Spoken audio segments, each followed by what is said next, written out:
og give lidt mere efter og lægge sig lidt mere frem. Det er den der øvelse med, hvor han kigger ind til mig, 2 skridt, og flytter bagparten, indvendige ben, presser ham lidt. Og så når jeg har gjort det for skridt, når jeg kigger lidt efter, så går lidt frem igen. Den måde laver man nogle gange, og så får man tit til at lægge sig lidt længere ned og lidt strømme med.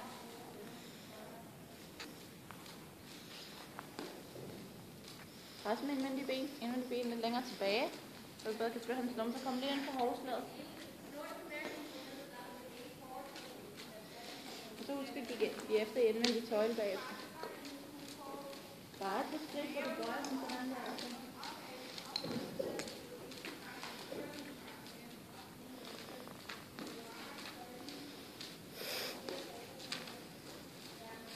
Og giv efter.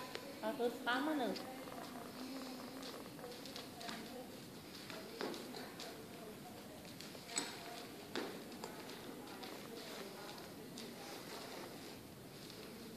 Vi venter lidt med at filme. Ja.